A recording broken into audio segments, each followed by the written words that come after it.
Captain Lee Hannah gripped the control stick with white knuckles as her ship shook violently. The Aurora's Hope groaned like a wounded animal, metal screaming against metal as another system died. Red warning lights flashed across her console, each one telling the same story: her vessel was dying. She pressed her face against the viewing port and saw it. The Nexus station stretched before her like a floating city made of silver and light. It was massive, easily 10 times larger than anything humans had ever built. Curved towers twisted upward while docking bays dotted its surface like honeycomb cells. Ships of every shape and size moved around it like busy insects. Hannah had never seen anything so beautiful or so alien. A sharp beep interrupted her thoughts. Her communication system crackled to life, filled with strange sounds that her computer slowly turned into words she could understand. Unknown vessel, you are entering Nexus Station space. Identify yourself and state your business immediately. The voice was cold and official. Hannah took a deep breath and activated her transmitter. This is Captain Lee Hannah of the Earth vessel Aurora's Hope Star. My ship is badly damaged. I request emergency docking for repairs. Silence stretched for long seconds. When the voice returned, it sounded confused. Earth? We have no record of this world in our database. What sector are you from? Sol System, Milky Way Galaxy, Outer Spiral Arm, Hannah replied, though she doubted they would know those coordinates either. Another pause. Dock at Bay 47. Security teams will meet you for standard refugee processing. Follow the guidance beacons. Refugee processing. The word stung, but Hannah pushed down her pride. She needed help, and this was the first friendly contact she had found in weeks of drifting through space. The docking bay was enormous. As Hannah guided her limping ship inside, she saw dozens of other vessels. Some looked like sleek metal birds, others resembled floating crystals or organic pods. None looked anything like human ships. Her landing was rough. The Aurora's Hope hit the deck with a grinding screech that made nearby workers scatter. Steam hissed from her engines as they finally died. After 3 months alone in space, Hannah was finally somewhere with other living beings. She gathered her few belongings and strapped on her sidearm, a simple projectile weapon that had saved her life more times than she could count. Then she opened the airlock and stepped into her new world. The air smelled different, metallic with hints of something sweet she couldn't identify. Gravity felt normal, which was a relief. Around her, alien beings stopped their work to stare at the newcomer. Tall, thin creatures made of what looked like living crystal whispered to each other in musical tones. Their bodies caught the station's lights and scattered rainbows across the walls. Nearby, reptilian beings with scales that shifted color watched her with large, unblinking eyes. They wore uniforms that marked them as security guards. But it was the massive figure approaching her that commanded attention. The being stood at least 8 feet tall, with thick gray skin and arms like tree trunks. Its face was flat with small, dark eyes that seemed to look right through her. I am Thex, Chief of Station Security, the creature rumbled in a voice like grinding stone. You will come with me for processing. Of course, Hannah replied politely. I appreciate your help. Thex extended one enormous hand toward her weapon. All refugees surrender their weapons immediately. This is not negotiable. The crystalline being stopped whispering. The reptilian guards moved closer. Everyone seemed to expect her to meekly hand over her gun like a frightened child. Instead, Hannah looked up at Thex calmly. I understand you have procedures to follow. But I've been alone in space for 3 months, fighting for my life every day. I'll surrender my weapon when I'm assured of my safety and proper treatment. Until then, it stays with me. The silence that followed was deafening. Thex's small eyes narrowed as he studied this strange little creature who dared to negotiate with him. In all his years of processing refugees, none had ever spoken to him as an equal. They begged, they pleaded, they cowered, but they never made demands. You are in no position to make terms, alien, Thex growled. I'm not making demands, Hannah replied, her voice steady despite the fear gnawing at her stomach. I'm offering cooperation based on mutual respect. I'm a starship captain, not a criminal. I've come here peacefully seeking help, not surrendering as a prisoner. Something in her tone made Thex pause. There was no arrogance in her words, but there was strength. This human, if that's what she was, carried herself like a soldier. Her eyes held the kind of calm that came from facing death and surviving. The crystalline traders began whispering again, more urgently this time. The reptilian guards shifted nervously, unsure how to handle this unprecedented situation. Finally, Thex stepped back. Very well, Earth human. You may keep your weapon for now. But you will be escorted at all times until your identity and intentions are verified. That's perfectly reasonable, Hannah nodded. Thank you for your understanding. As she followed Thex deeper into the station, word began to spread among the workers and traders. A new refugee had arrived, one who spoke to the mighty Thex as an equal and lived to tell about it.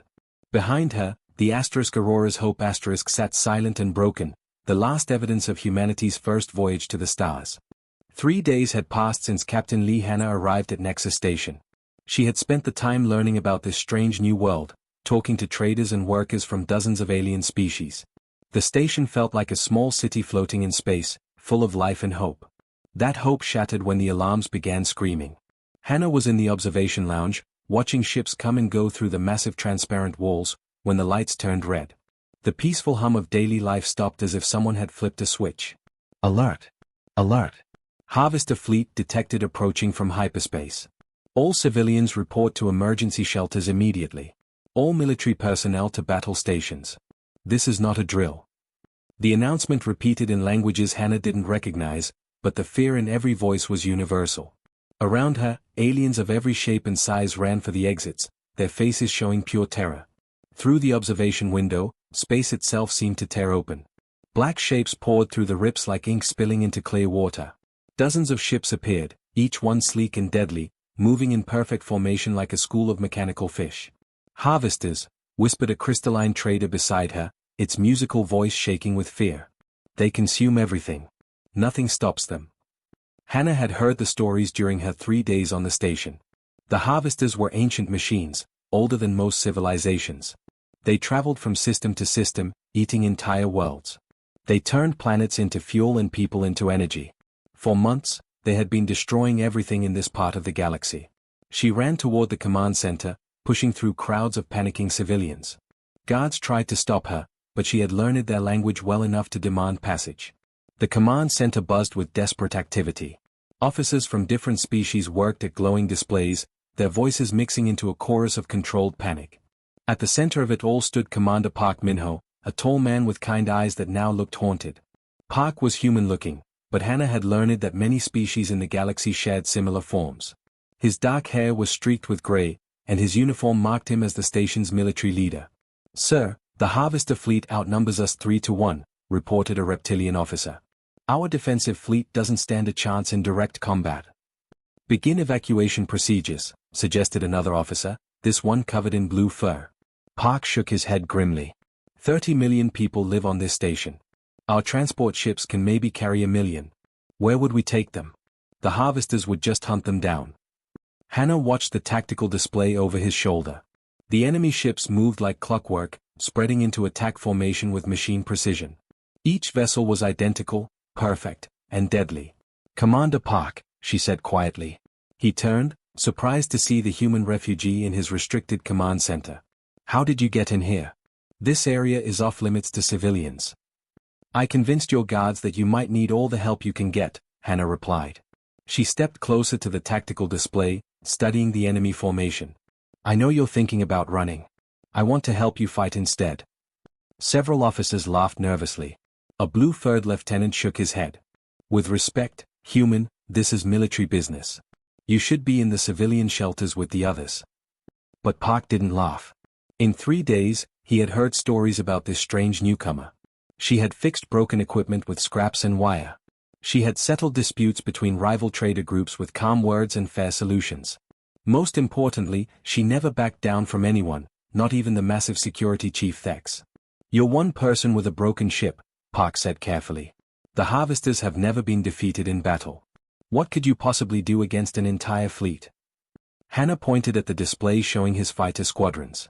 Small, fast ships designed to protect the station from pirates and raiders. They looked like toys compared to the approaching harvester fleet. "Those pilots are brave, but they are thinking like civilized beings," she said. "They'll fly in neat formations, follow proper attack patterns, and try to win an honorable fight." She looked directly at Park, her eyes blazing with determination. "The harvesters are machines. They think in patterns, follow programs. They expect you to fight fair and lose gracefully." The command center had gone quiet. Even the background noise of computer systems seemed muted as everyone listened to the small human woman. "Give me command of your fighter squadrons," Hannah continued. Let me show you how humans fight when they are cornered and have nothing left to lose. That's impossible, protested the reptilian officer. You don't know our ships, our tactics, our communication systems. I've been studying them for 3 days, Hannah replied calmly. Your pilots are good, but they are predictable. They need someone who thinks differently. Park stared at her for a long moment. Through the command center's windows, he could see the harvester fleet growing larger as it approached. His own ships were forming up to meet them, but he knew it would be a slaughter. You're asking me to trust the lives of my pilots and 30 million civilians to a refugee from a planet nobody's ever heard of, he said slowly. Hannah nodded. Yes, I am. Because right now, I'm the only person here who's ever fought impossible odds and lived to talk about it. The first harvester ships opened fire on the outer defense platforms, turning metal and energy into drifting clouds of debris. Time was running out. The fighter bay hummed with nervous energy as pilots from across the galaxy prepared for what many believed would be their final battle. Tall, graceful Vortaki checked their crystal-powered ships with delicate fingers. Stocky Govani warriors grunted as they squeezed into cockpits built for smaller beings. Reptilian Nexari flicked their tongues nervously while their scales shifted from green to worried yellow. At the center of it all stood Captain Lee Hannah, looking impossibly small beside the alien fighters. She wore a borrowed flight suit that was too big for her, and her dark hair was pulled back in a simple tail. To the experienced pilots around her, she looked like a child playing dress-up. Listen up, everyone, Hannah said, her voice carrying clearly through their helmet communicators. I know what you're thinking. You're wondering why Commander Park put a human nobody's heard of in charge of this mission. A few pilots shifted uncomfortably. That was exactly what they were thinking. You don't trust me, Hannah continued, walking between the fighters as she spoke. You don't know my species, my tactics, or why I'm willing to die for a station that isn't even my home. She stopped beside a sleek silver fighter with curved wings, a Vortaki interceptor that she had somehow learned to fly in just 2 hours of frantic practice. The original pilot had been injured, leaving the ship without a rider. But I know something about those machines heading our way, Hannah said, climbing into the unfamiliar cockpit. They're computers with engines and guns. They follow patterns, algorithms, programming. They expect us to fight like proper military units with neat formations and standard attack runs. Through the base force field, they could see the first wave of harvester fighters approaching. Black wedges moved in perfect triangles, their formation so precise it looked like a computer simulation. Today, we don't fight like proper soldiers, Hannah announced as she powered up her borrowed ship. Today, we fight human. Her fighter launched first, diving straight down toward the station's lower levels instead of heading out to meet the enemy. For a moment, the other pilots hesitated, confused by her seemingly suicidal move. All squadrons, follow my lead, Hannah's voice crackled over their communicators. Trust me, and do exactly what I say when I say it. What happened next would be talked about in military academies for generations to come. Instead of meeting the harvesters in open space where their superior numbers and firepower would dominate, Hannah led the mixed squadron through the station's outer superstructure. She used the massive metal beams and communication arrays as cover, forcing the enemy ships to follow them into a maze of obstacles. The harvesters, programmed for efficient space combat, found their targeting systems confused by the cluttered environment. Their perfect formations became a liability as ships collided with debris or lost sight of their targets. Kim Jisoo, that's your name, right? Hannah called out to a young Nexari pilot whose scales were flashing panic white. Break left now and dive under that comm tower. Trust me.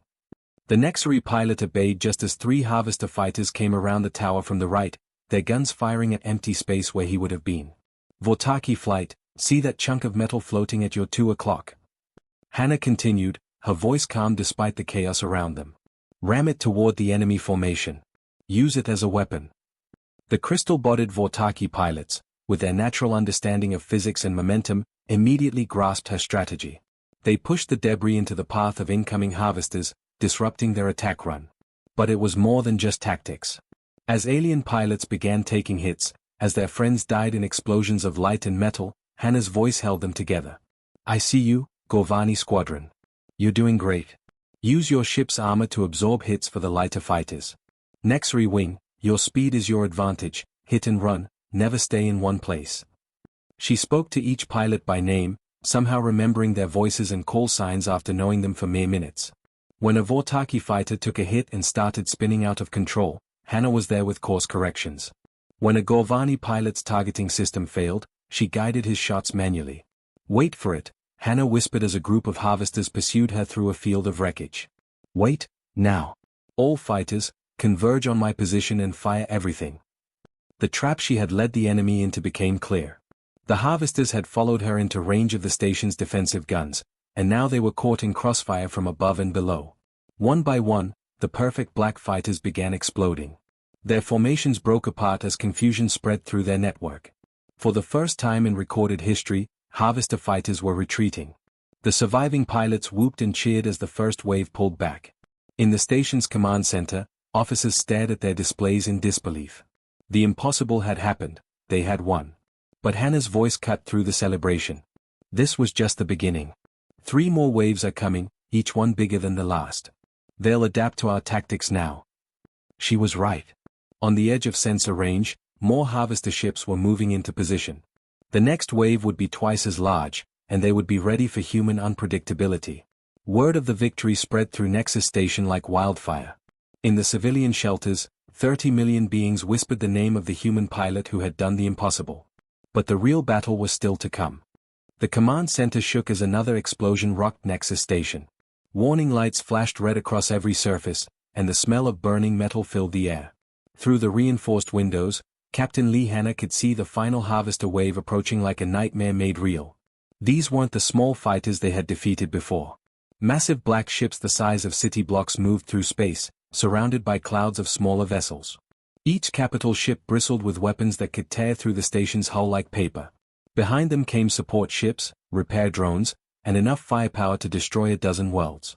"Hull breach on level 7, reported a Vortaki officer, his crystal body flickering with stress patterns. "Atmospheric seals are holding, but barely." "Ammunition reserves at 12%, added a Nexri technician, her scales shifting to deep orange with worry. "Defense turrets 3 through 8 are offline." Commander Park Min-ho stood at the central display, his face grim as he watched the tactical readout. Numbers scrolled past showing their desperate situation.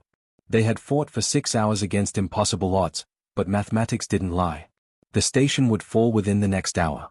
Beside him, Hannah studied her personal datapad with intense concentration. She had downloaded the complete technical specifications of her ship during her first day at the station, hoping to help with repairs. Now those same blueprints might hold their only chance. "Sir," called out a young Gorvani officer, "the evacuation ships are still loading civilians. They need at least 2 more hours to get everyone off the station." "We don't have 2 hours," Park replied quietly. Around them, his staff worked frantically at their stations, but everyone knew it was hopeless. The harvesters had never been stopped, and this was their largest fleet yet.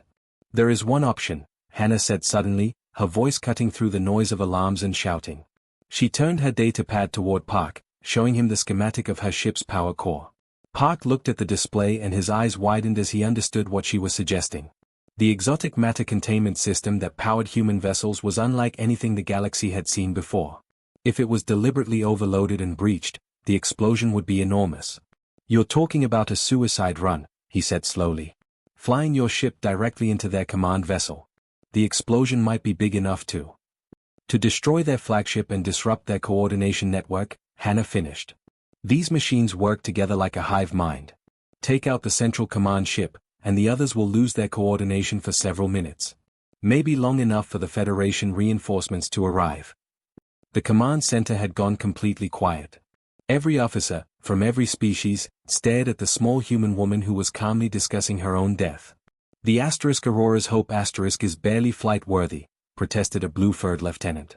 "The engines are damaged, the weapons are offline, and the hull has microfractures throughout." "I don't need weapons," Hannah replied simply. "I just need enough power to reach their flagship. The ship itself will be the weapon." Park shook his head, his face showing pain and confusion. "You've been here less than a week. You barely know any of us. Why would you sacrifice yourself for strangers?" For the first time since the battle began, Hannah smiled. It was a genuine expression, warm and peaceful, completely at odds with the chaos around them. "Someone once told me that courage isn't about not being afraid," she said softly. "It's about doing what's right even when you are afraid." She walked toward the command center doors, then paused and looked back at Park. "Besides, I was dead the moment my crew didn't make it home from our mission. At least this way, their sacrifice means something." 20 minutes later, the battered Aurora's Hope limped out of its docking bay for the final time. The ship looked like a wounded bird trying to fly, with hull plates missing and engine trails flickering weakly. In the civilian shelters, 30 million beings watched on emergency screens as the small human vessel headed straight toward the massive Harvester command ship. Children pressed against the windows, parents held them close, and everyone held their breath. All stations, this is Captain Lee Hanna, her voice crackled over every communication channel on the station. Tell the galaxy that humanity came to the stars not as conquerors, but as friends. The Aurora's Hope accelerated toward the enemy flagship, dodging weapons fire that lit up space around her. Smaller Harvester ships moved to intercept, but Hanna's damaged vessel was too small and fast for their targeting systems. In the command center, Park watched the tactical display with tears in his eyes. All fighters, fall back to minimum safe distance, he ordered. Everyone get ready for. The explosion, when it came, lit up half the solar system. The Aurora's Hope struck the Harvester command ship at full speed, and both vessels vanished in a ball of pure energy. The exotic matter containment breach created a miniature star that lasted for nearly 10 seconds, bathing everything in brilliant white light. When the glow faded, the massive enemy flagship was gone. Around it, dozens of smaller Harvester ships drifted without purpose, their coordination network shattered. On Nexus Station, every being stood in stunned silence. The impossible had happened. One small human woman had destroyed the unstoppable enemy fleet.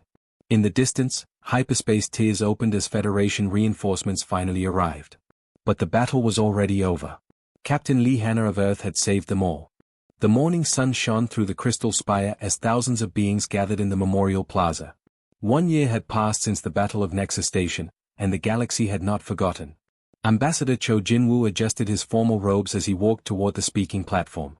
He was a middle-aged man with kind eyes and graying hair, chosen to represent Earth in this new age of galactic cooperation. Behind him walked representatives from 47 different worlds, each wearing the colors and symbols of their home planets. The memorial itself was beautiful in its simplicity.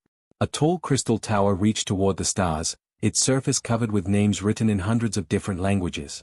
At the very center, glowing with soft light, were words that had become famous across the galaxy. She arrived alone, but she ensured none would stand alone again. As Cho stepped up to speak, he looked out at the crowd. Crystalline Vortaki stood beside furry Nexari. Tall Gorvani warriors shared space with tiny insect-like beings from the outer rim. Children of dozens of species played in the gardens, their laughter mixing into a universal sound of joy. Friends from across the stars, Cho began, his words translated instantly into every language present. We gather today not just to remember a hero, but to celebrate what she taught us about ourselves. In the crowd, Admiral Park Min-ho listened with pride and sadness. He had been promoted after the battle, but he would gladly trade his new rank to have Hanna back. Beside him stood the surviving pilots from that desperate fight 1 year ago. They wore special patches on their uniforms now, a small Earth symbol with wings. They called themselves Hanna's Wing, and their unconventional tactics were now taught in every military school in the Federation. Lee Hanna came to us as a refugee, Cho continued. Her ship was broken, her crew was gone, and she had nothing but determination and hope. In 3 days, she showed us more about courage than some of us learn in a lifetime. A young Vortaki child in the crowd whispered to her parent, "Tell me again about the human pilot." Her crystalline mother smiled, her body shimmering with gentle colors. She was small, like you. But when the dark ships came to hurt everyone, she stood up to them. She saved us all. The child's eyes widened with wonder. All across the galaxy, similar stories were being told to children of every species. Hanna had become more than a hero, she had become a legend that brought hope to anyone who felt small or helpless. The irony is not lost on us, Ambassador Cho said with a slight smile.